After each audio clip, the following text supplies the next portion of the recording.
Good morning. I am Juan Martínez. I'm a former professor of history of Mexico in high school. And this in front of us is the sunrise over the valley of Mexico.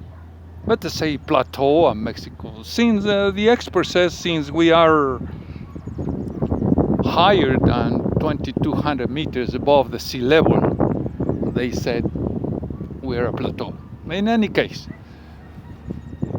the Valley of Mexico is the hometown, is the home city of more than 24 million people. One of the largest cities on earth. But the beginning of this city was very humble. The beginning started by 1325 when a group of immigrants arrived from the north. They called themselves Aztecs. What that means, Aztec? Well, they say that they came from a mythical place called Aztlan, A-Z-T as in Tom, L-A-N, Aztlan, which means place of herons. And that's why they call themselves Aztecs. They arrived because the god of them spoke to the leader Tenoch and said, go to the south. I have a wonderful land for you, flowing milk and honey. And to get it, you have to walk to the south. And you have to follow me. I'm going to be ahead of you as an eagle, a royal eagle. And I'm going to show you the promised land by standing in a cactus plant called prickly pear and fighting and eating a rattlesnake.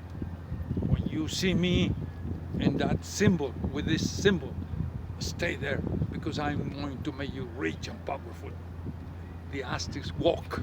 According with many historians, they walk 52 years or 104 years, or even other historians says longer than that. But finally, by 1325, they arrived to the lake. This valley, which is occupied today by Mexico City, used to be a lake. And this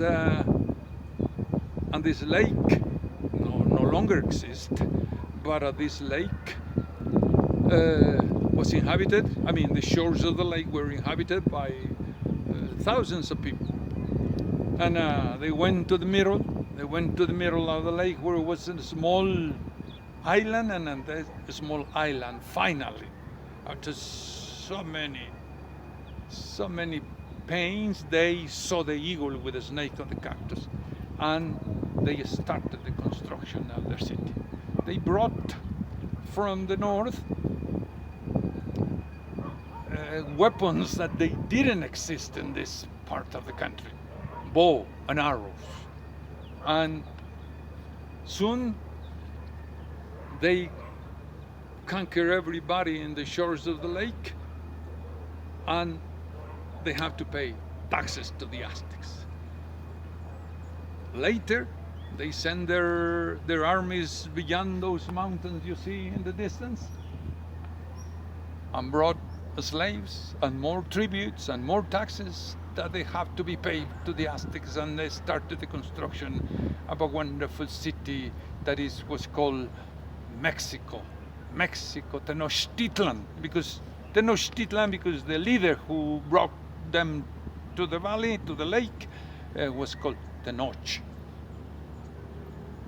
Finally, in less than 100 years, they conquer everybody in the country. And for another 100 years, they receive taxes, tributes coming from all over the country.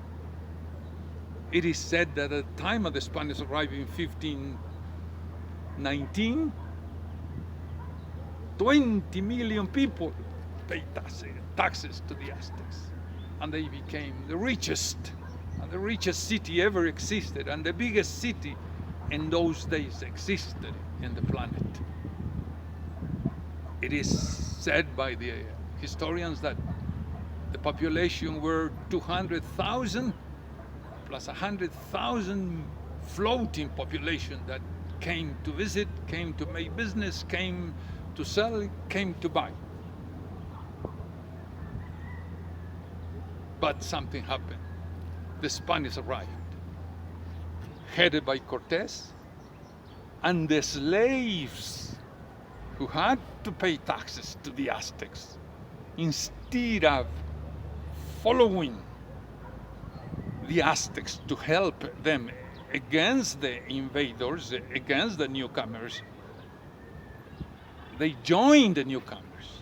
They joined Cortés, and all together made a coalition and defeated the Aztecs. And the Aztecs, in that case, became slaves of the Spaniards. It's a wonderful history. Mexico has plenty of history, and I tell you more in future videos I'm going to send to you. For the moment, I said I am Juan Martínez, and I can be your tour guide. Come to Mexico. Anybody listening to me, anybody looking to me, please come to Mexico. This is a wonderful country.